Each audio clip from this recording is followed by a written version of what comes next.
Students welcome back to my channel. Students उम्मीद है कि आप खैरियत से होंगे और अच्छे से बायोलॉजी पढ़ रहे होंगे। स्टूडेंट इस वीडियो में मैं आपको ना ह्यूमन ब्लड सर्कुलेटरी सिस्टम का जनरल प्लान पढ़ाऊंगी, मतलब आर्टीरियल सिस्टम और वीनस सिस्टम के बारे में हम पढ़ेंगे। सबसे पहले तो हम इधर से स्टार्ट करते हैं। वो कह रहे हैं कि बहुत से साइंटिस्ट जो थे ना वर्क काम करते रहे for discovering of facts, for discovering ये डिस्कवर करने के लिए कि क्या फैक्ट्स हैं about the circulation of blood in the human body. Human body के अंदर जो ब्लड सर्कुलेट कर रहा है, ब्लड गर्दिश कर रहा है, कैसे गर्दिश करता है, मतलब इंसान का ऐसी बातें देख के ज़हन में ख्याल तो आता है। इसके बारे में कई साइंसदान जो थे ना वो काफ़ी देर तक के बाद सोचते रहे, लेकिन दो इंपॉर्टेंट साइंसदान जो थे ना उन्होंने इसके बारे में काम किया। हु रिवील्ड मच नॉलेज, जिन्होंने काफ़ी ज़्यादा अपना नॉलेज जाहिर किया of the blood circulatory system के बारे में। वो कौन से दो इंपॉर्टेंट साइंटिस्ट थे? एक मुस्लिम साइंटिस्ट था इब्न नफीस और एक अंग्रेज साइंसदान था विलियम हार्वे।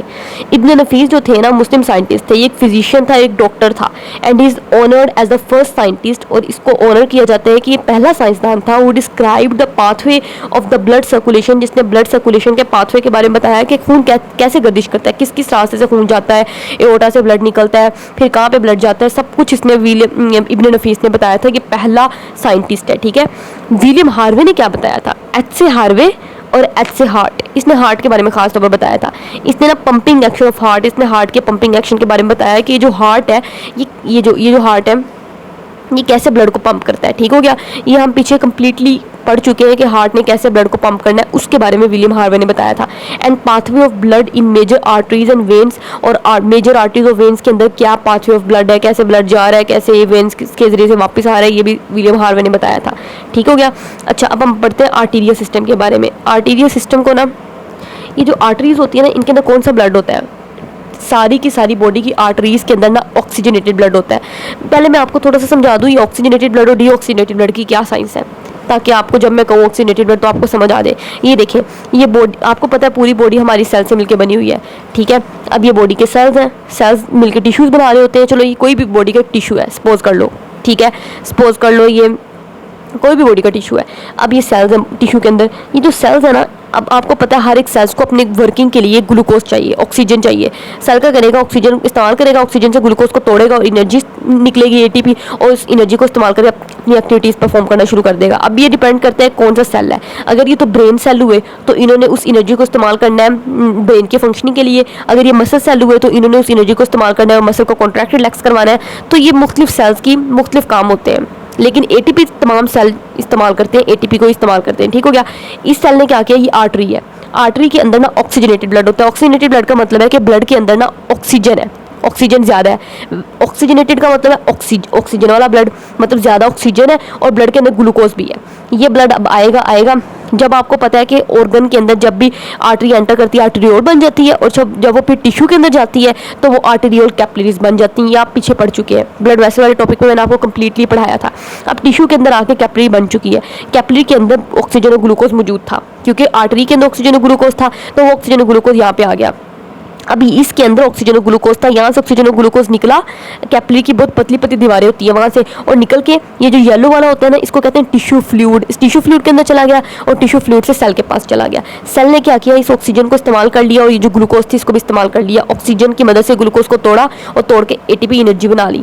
अभी जो एटीपी एनर्जी है ना उसको सेल इस्तेमाल कर लेगा, और बदले में सेल क्या करेगा? सेल ने कार्बन डाइऑक्साइड बनाई थी, क्योंकि ग्लूकोज जब तोड़ते ना तो कार्बन डाइऑक्साइड निकलती है। मैं आपको पिछले रेस्पिरेशन वाले चैप्टर में डिटेल से पढ़ा चुकी हूँ बायोएनर्जेटिक्स के अंदर। अब वो जो कार्बन डाइऑक्साइड निकली ना, उस कार्बन डाइऑक्साइड को दोबारा सेल ने पकड़ के इसमें डाल दिया टिश्यू फ्लूइड के अंदर, और जो सेल ने वेस्ट मटेरियल बनाया था उसको भी टिश्यू फ्लूइड में डाल दिया। अब वो जो वेस्ट मटेरियल है और वो जो कार्बन डाइऑक्साइड है वो इस टिश्यू फ्लूइड से ब्लड के अंदर आ गई। अब वो वाला जो ब्लड है ना जिसके अंदर कार्बन डाइऑक्साइड ज़्यादा है और ऑक्सीजन कम है, उस ब्लड को कहेंगे डीऑक्सीजनेटेड ब्लड। डी का मतलब होता है रिमूवल, कम है। ऑक्सीजनेटेड मतलब ऑक्सीजन, डीऑक्सीजनेटेड ब्लड का मतलब ऑक्सीजन कम है। तो ये वाला जो ब्लड है अब ये डीऑक्सीजनेटेड ब्लड है, क्योंकि उसके अंदर ऑक्सीजन कम है और कार्बन डाइऑक्साइड ज़्यादा है और वेस्ट मटेरियल है। तो ये वाला जो ब्लड है ना ये वेन्स के अंदर आना शुरू हो जाएगा। तो इसलिए हम कहते हैं कि आर्टरीज के अंदर ऑक्सीजनेटेड ब्लड होता है, मतलब उस ब्लड के अंदर ऑक्सीजन ज़्यादा होती है और ग्लूकोज होता है, और जो वेन्स है उनके अंदर डीऑक्सीजनेटेड ब्लड होता है। डीऑक्सीजनेटेड ब्लड का मतलब है कि ऑक्सीजन कम है, डी मीन्स रिमूवल, ऑक्सीजनेटेड मतलब ऑक्सीजन कम है और कार्बन डाइऑक्साइड ज़्यादा है। ठीक हो गया। ये कार्बन डाइऑक्साइड ज़्यादा होती है और उसके अंदर वेस्ट मटेरियल भी होता है उस ब्लड के अंदर, ठीक हो गया। तो इसलिए हम कहते हैं आर्टरीज के बारे में मैं आपको रेड कलर से पढ़ाऊंगी। हम अमूमन ना ऑक्सीजनेटेड ब्लड को रेड से शो करते हैं। देखें इधर भी उन्होंने सारी की सारी आर्टरीज रेड से बनाई हुई हैं और जो वेन्स है ब्लू से बनाई हुई है, तो आर्टरीज को हम रेड से ही पढ़ेंगे। आर्टरीज जो होती है ना, इनके पास सारी की सारी बॉडी आर्टरीज के अंदर ऑक्सीजनेटेड ब्लड होता है। अच्छा, मैंने आपको बताया था आर्टरीज क्या होती हैं। ए से आर्टरी, ए से अवे, वो ब्लड वेसल जो कि ब्लड को हार्ट से अवे लेके जा रही है, हार्ट से दूर लेके जा रही है, उसको आर्टरी कहते हैं। अब ये देखें, ठीक हो गया। ये देखें हमारे पास हार्ट था, हार्ट में ना ये देखें ये आर्टरीज हैं। क्यों? क्योंकि ब्लड को हार्ट से अवे लेके जा रही है। आपको एरोस नजर आ रहे हैं ना, ये देखें ये जो हमारे पास एरोज है ना, ये आपको एरोज नजर आ रहे हैं। एरोज का मतलब है कि ब्लड हार्ट से दूर जा रहा है। तो ये ब्लड वेसल्स ब्लड को हार्ट से दूर लेके जा रही हैं, अवे लेके जा रही हैं, तो ये आर्टरीज है। इसी तरीके से ये भी ब्लड को हार्ट से अवे लेके जा रही है, तो ये भी आर्टरी है। लेकिन ये वाहिद बॉडी की आर्टरी है जिसके अंदर डीऑक्सीजनेटेड ब्लड है, वरना सारी बॉडी की आर्टरीज के अंदर ऑक्सीजनेटेड ब्लड ही होता है। बस ये वाली जो आर्टरी है ना, एक पल्मोनरी आर्टरी जिसका नाम है ये पल्मोनरी आर्टरी, इसके अंदर बस डीऑक्सीजनेटेड ब्लड है, ठीक है। ये बात आपने याद रखनी है। ये देखिए लिखा हुआ है लार्ज पल्मोनरी ट्रंक, एक बड़ी पल्मोनरी ट्रंक जो थी वो इमर्जेस होती है कहाँ से? राइट वेंट्रिकल से। ये देखिए आपको नजर आ रहा है, ये हमारे पास याद रखना, राइट वेंट्रिकल होता है, ये लेफ्ट वेंट्रिकल, ये वेंट्रिकल है, क्या कर रही हूँ मैं, ये वेंट्रिकल है, ये राइट वेंट्रिकल है और ये लेफ्ट वेंट्रिकल है। तो राइट वेंट्रिकल से आपके पास निकलेगी पल्मोनरी ट्रंक, ठीक है। और इस पल्मोनरी ट्रंक के अंदर राइट वेंट्रिकल से निकली है डीऑक्सीजनेटेड ब्लड है। इसने आगे जाना है, आगे जाके इसने दो में डिवाइड हो जाना है। देखें एक ये और एक ये पर्पल वाली दो आपको नजर आ रही है ना, पर्पल वाली आगे जाके इसमें डिवाइड हो रही है और एक ये पर्पल वाली आपको नजर आ रही है। तो ये पल्मोनरी आर्टरी जाके दो पल्मोनरी ट्रंक, इसको पल्मोनरी ट्रंक कहेंगे, आगे जाके दो पल्मोनरी आर्टरीज के अंदर डिवाइड हो जाएगी।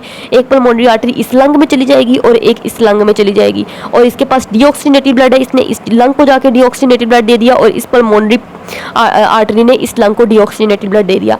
लंग क्या करेगा? डीऑक्सीजनेटेड ब्लड है, ब्लड के अंदर ऑक्सीजन की कमी है, जो हम सांस ले रहे हैं, ये जो मैंने सांस लिया, इस सांस के जरिए से ऑक्सीजन अंदर गई, लंग्स ने क्या किया, वो ऑक्सीजन इस ब्लड के अंदर डाल दी। अब ब्लड जो है ना वो ऑक्सीजनेटेड ब्लड बन चुका है, ठीक। वो ऑक्सीजनेटेड ब्लड जो है ना फिर ये पल्मोनरी वेन्स के जरिए से वापस हार्ट की तरफ आना शुरू हो जाएगा। तो वो तो वेन्स का काम हो जाएगा, हम सिर्फ अभी आर्टरी की बात कर रहे हैं, ठीक हो गया। तो ये लिखा हुआ है, ये देखिए लार्ज पल्मोनरी ट्रंक होती है, वो राइट वेंट्रिकल से निकली और निकल के राइट और लेफ्ट पल्मोनरी आर्टरीज दो आर्टरीज राइट और लेफ्ट पल्मोनरी आर्टरी के अंदर डिवाइड हो गई। और फिर उसने क्या किया, वो ये आर्टरीज जो होती हैं क्या करती हैं, डीऑक्सीजनेटेड ब्लड को राइट और लेफ्ट लंग्स की तरफ ले जाती हैं। ये देखिए मैं जैसा कि आपको यहाँ पे दिखा सकती हूँ, मैंने खुद बनाया है। ये राइट वेंट्रिकल है, राइट वेंट्रिकल से देखिए पल्मोनरी ट्रंक निकल रही है ब्लू वाली। मैंने कहा था ब्लू वाला डीऑक्सीजनेटेड ब्लड होगा, तो इस पल्मोनरी ट्रंक के अंदर डीऑक्सीजनेटेड ब्लड होता है ना, इसलिए मैंने इसको ब्लू से बनाया है। देखिए निकल रही है, ये निकली, ये पल्मोनरी ट्रंक थी और निकल के दो में डिवाइड होगी। राइट पल्मोनरी, ये लेफ्ट पल्मोनरी आर्टरी और ये राइट पल्मोनरी आर्टरी, ये इस लंग की तरफ चलेगी और ये इस लंग की तरफ चलेगी। ये लंग्स बनाया हुआ है मैंने, ये लंग है, ठीक है। ये आपको समझ आ रही है? देखिए वही लिखा हुआ है, पल्मोनरी ट्रंक निकली, राइट वेंट्रिकल से निकली और जाकर राइट और लेफ्ट पल्मोनरी आर्टरीज के अंदर डिवाइड हो गई। और इसने क्या करना है, डीऑक्सीजनेटेड ब्लड को राइट और फिर लेफ्ट, राइट पल्मोनरी आर्टरी ने राइट लंग में ले जाना और लेफ्ट पल्मोनरी आर्टरी ने लेफ्ट लंग की तरफ ले जाना है। क्या ले जाना है? Deoxygenated blood. ये वाहिद आर्टरी है बॉडी की जो डीऑक्सीजनेटेड ब्लड लेकर जाती है, ठीक हो गया। अब हम बाकी सारी आर्टरीज के बारे में बात करेंगे, ठीक हो गया। बाकी सारी आर्टरीज के अंदर ऑक्सीजनेटेड ब्लड ही होती है। पहले मैं आपको यहाँ से समझा देती हूँ। ये देखें, ये आपको लेफ्ट वेंट्रिकल नजर आ रहा है, लेफ्ट वेंट्रिकल से हमारे पास एओर्टा निकलता है। ये देखें ये एओर्टा है, ये वाला सारा ये एओर्टा है, ये रेड वाला सारा, क्योंकि ऑक्सीजनेटेड ब्लड को हम रेड से शो करेंगे हमेशा, क्योंकि उसमें ऑक्सीजन ज़्यादा है, ठीक हो गया।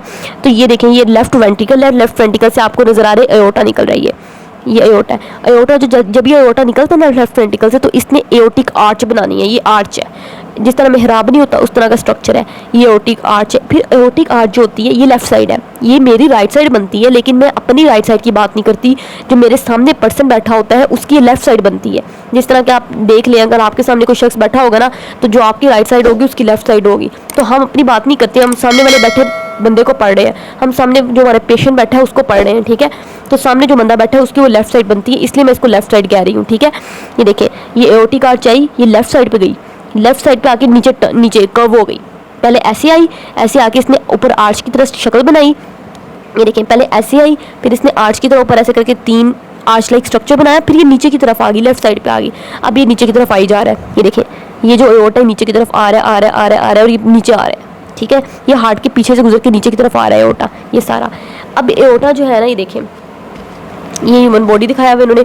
अब जब ये एओर्टा नीचे की तरफ आएगा, इस रीजन को कहते हैं थोरैक्स, थोरैक्स वो रीजन होता है सीना, सीने वाला रीजन जहाँ पे दिल पड़ा हुआ है और साइड पे 2 लंग्स पड़े हुए हैं ना, इसको थोरैक्स रीजन कहते हैं। और थोरैक्स के नीचे पेट वाला रीजन आ जाता है, पेट वाले रीजन को एब्डोमेन कहते हैं। और पेट के नीचे पेल्विक रीजन आ जाता है, पेल्विक रीजन के अंदर ना आपका यूनी ब्लैडर पड़ा होता है, यूनी ब्लैडर के अंदर यूरिटर्स 2 आ रहे होते हैं, वो पड़े होते हैं। इसके अलावा आपकी मेल के अंदर टेस्टिस, या मेल के अंदर मेल स्ट्रक्चर और फीमेल के अंदर ओवरीज यहाँ पे पड़ी होती हैं, ठीक हो गया। ये नीचे वाला पेल्विक रीजन होता है आपका पेट के नीचे वाला, ठीक हो गया।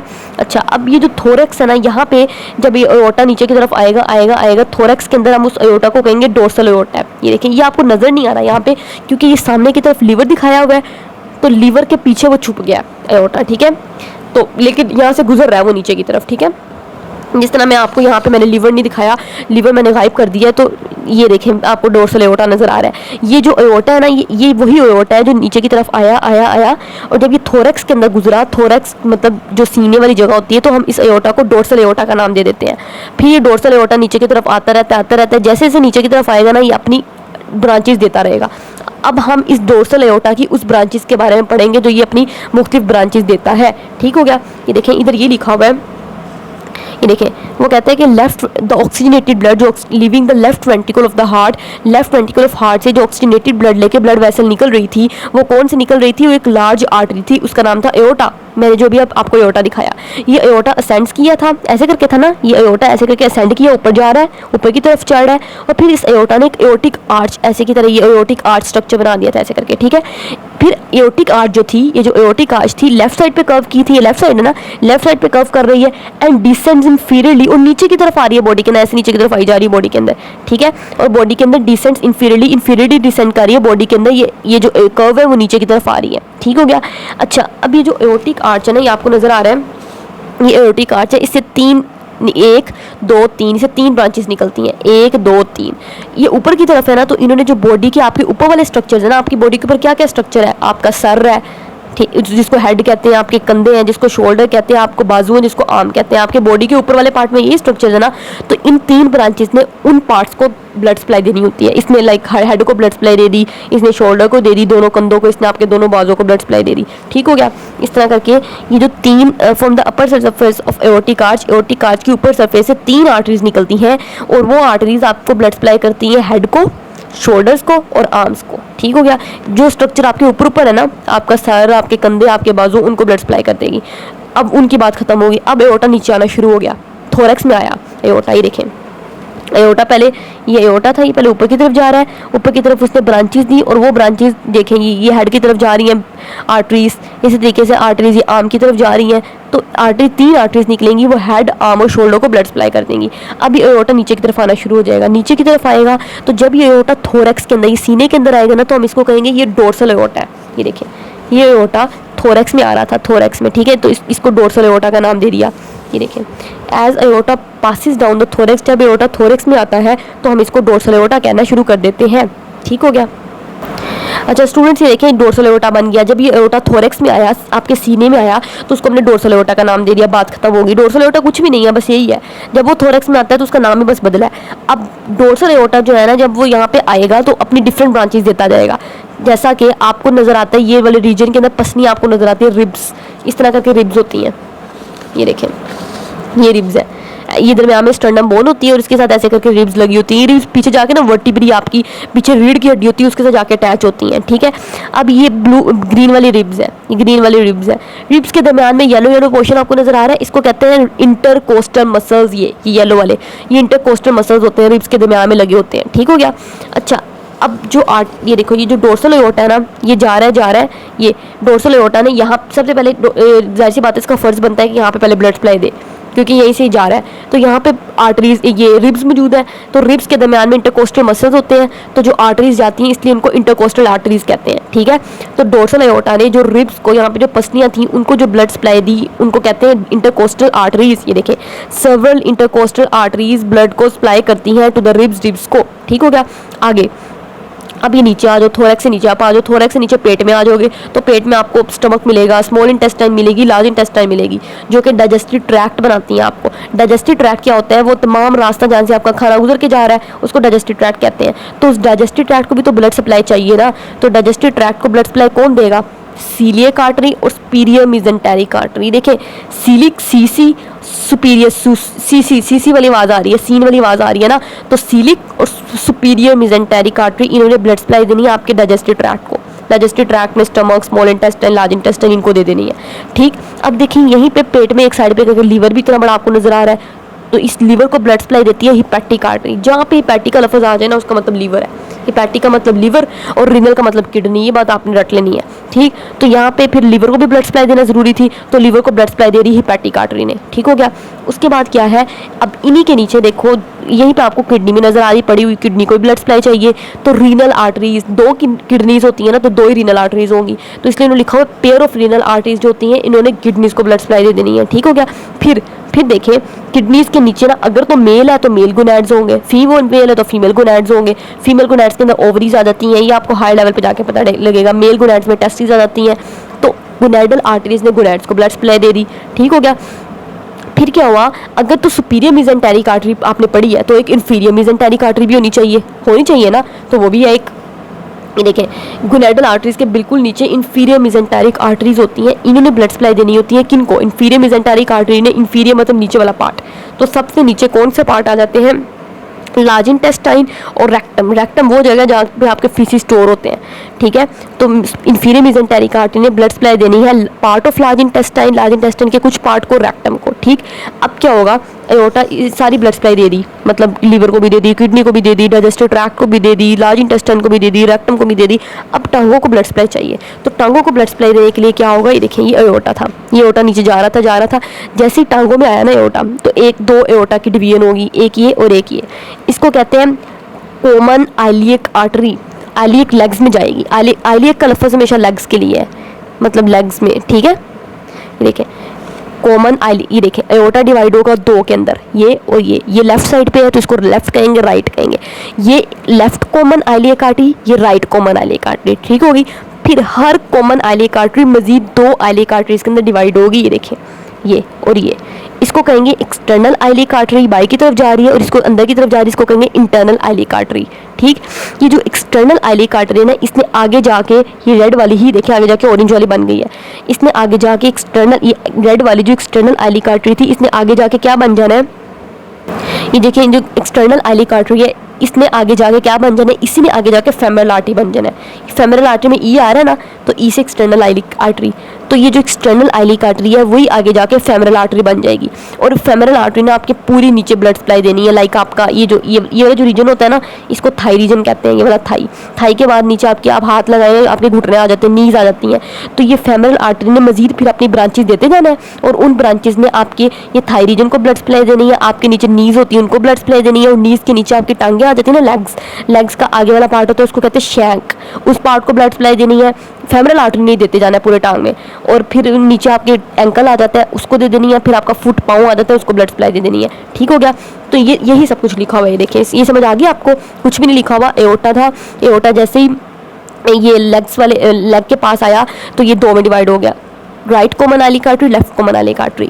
Left common iliac artery, right common iliac artery दोनों में मजीद डिवाइड होना है एक्सटर्नल और इंटरनल आइलिक आर्टरीज के अंदर। देखिए ये external iliac artery, internal iliac artery. External iliac artery ने ही आगे जाके फेमरल आर्टरी बन जाना है, यही फेमरल आर्टरी बन गई। और जब ये फेमरल आर्टरी बन गई ना, तो इसने फिर पूरी टांग के अंदर ब्लड सप्लाई देते जाना है, आपके थाई वाले रीजन में, आपके नी में, आपके लेग्स के आगे वाला जो पार्ट होता है उसको शैंक कहते हैं, वहाँ पे आपके पाँव में, फुट में, हर जगह इसने ब्लड सप्लाई देते जाना है। ठीक हो गया। यही यहाँ पे लिखा हुआ है। देखिए एओर्टा फिर क्या हुआ, जैसे नीचे सबसे नीचे गया तो डिवाइड हो गया दो कॉमन आइलिक आर्टरीज के अंदर, one common iliac artery, second common iliac artery. नजर आ रही है आपको, ये देखिए एक ये कॉमन आइलिक आर्टरी और एक ये कॉमन आइलिक आर्टरी, दो में डिवाइड हो गया।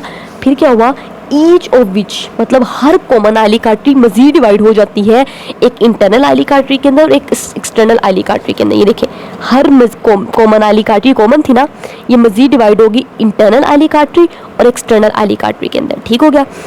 आप समझ रहे हो। फिर क्या हुआ, हर एक्सटर्नल आइलिक आर्टरी जो थी वो आगे जाके फेमरल आर्टरी बन गई अपर थाई में।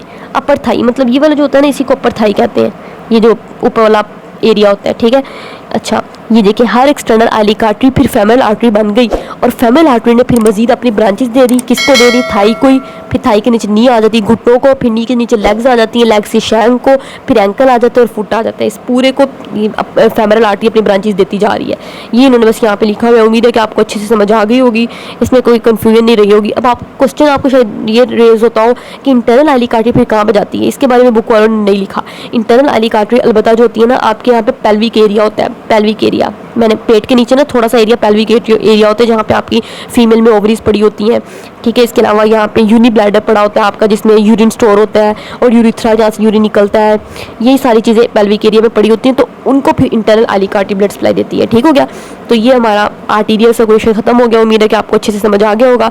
कुछ भी नहीं, आपने किस तरीके से याद करना है, देखिए कुछ भी नहीं, पहले थोरैक्स के अंदर देख ले इंटरकोस्टल आर्टरी, फिर नीचे पेट में आ जाए तो डाइजेस्टिव ट्रैक्ट है, तो यहाँ पे दो आर्टरी है, सीलिएक और स्पीरियम मेसेंटेरिक आर्टरी जिन्होंने डाइजेस्टिव ट्रैक्ट को देनी है।